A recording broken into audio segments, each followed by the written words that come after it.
আমার এখন সূরাটার নাম মনে পড়ছে না।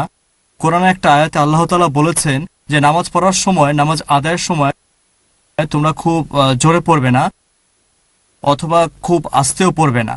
আমার এক বন্ধু আমাকে প্রশ্ন করেছে, একজন অমুসলিম ভাই প্রশ্ন করেছে যে তোমরা তাহলে জোহর আর আসরের নামাজ এভাবে পড়ো কেন? এ সময় তোমরা শব্দ না করে পড়ো, যেখানে আল্লাহ তাআলা একেবারে পরিষ্কার করেই বলেছেন যে নামাজের সময় তোমরা যখন কোরআনে আয়াত পড়বে সেটা খুব বেশি জোরে পড়বে না অথবা আস্তেও পড়বে না। ভাই, আপনি প্রশ্ন করলেন যে সূরা ইসরা অধ্যায় নম্বর 17 আয়াত নম্বর 110 বলা হয়েছে নামাজ পড়ার সময় খুব জোরে পড়বে না, খুব আস্তেও না, মাঝারি আওয়াজে পড়বে। এখন জোহর আর আসরের নামাজ এমন কেন যেখানে লোকজন নিঃশব্দে নামাজ পড়ে? বলতে চাচ্ছেন জোহর আর আসরের নামাজ ভুল? মনে করেন কোথাও পরীক্ষা হচ্ছে, উদাহরণ দিচ্ছি যাতে সবাই বুঝতে পারেন আপনারা, যেমন 2+2=4, ছাত্ররা স্কুলে যাচ্ছে। ধরেন একটা পরীক্ষা হচ্ছে, প্রথমে টিচার বললেন যে পরীক্ষার সময় হচ্ছে 3 ঘন্টা। 3 ঘন্টা শেষ হলে হয়তো 90% লেখা হয়ে গেছে। টিচার তখন বলবেন সবাই লেখা বন্ধ করো। যারা তখন লিখছে না তাদেরকে না, কথাটা তাদের জন্য যারা তখনও লিখছে। ধরেন 2.5 ঘন্টা পার হওয়ার পরে 80% ছাত্র খাতা জমা দিয়েছে। ঠিক আছে, সবাই লেখা বন্ধ করো আর এবারে খাতা জমা দিয়ে দাও। কিন্তু 80% তো আগেই জমা দিয়ে দিয়েছে।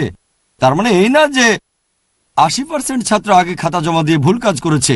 ঠিক 80% আগে জমা দিয়েছে, এই নির্দেশটা বাকিদের জন্য। এখনো খাতা দেয়নি যে 20%। কোরআনের এই আয়াতটা শুধু নামাজের সে অংশের কথা বলছে যেটা শব্দ করে পড়তে হবে, আর এটা আছে হাদিসে। খুব জোরে বা খুব আস্তে পড়বো না, সেই নামাজ যেগুলো শব্দ করে পড়তে হবে, এটা আছে সহিহ হাদিসে। হাদিস হলো পবিত্র কোরআনের কমেন্ট্রি। আপনি বলবেন আইডিয়াটা কোত্থেকে পেলেন জাকির ভাই? আমি বলবো আইডিয়া পেয়েছি হাদিস থেকে। আইডিয়াটা আমার না, উদাহরণটা আমার নিজের। হাদিস এভাবে বলছে না লেখা বন্ধ করো, সবাই খাতা জমা দাও। উদাহরণটা আমার নিজের, আপনাদের বোঝানোর জন্য। হাদিস বলছে এই নামাজ শব্দ করে পড়বে, এই নামাজ নিঃশব্দে। কথাটা কি কোরআনে আছে? না। হাদিস কখনোই কোরআনের বিরুদ্ধে যাবে না, তবে 2-3টা অপশন থাকলে হাদিস নির্দিষ্ট করে দিতে পারে।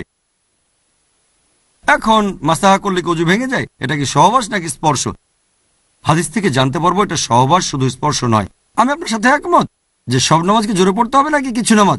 হাদিস পড়লে আমরা জানতে পারবো কোরআনের কমেন্ট্রি, এটা কোরআনের বিরুদ্ধে যাবে না। আমি উদাহরণ দিচ্ছি যাতে বুঝতে পারেন যে পরীক্ষার হলে 3 ঘন্টা হয়ে গেলে টিচার বলবেন সময় শেষ, সবাই খাতা জমা দিয়ে দাও। সবাই কিভাবে দেবে?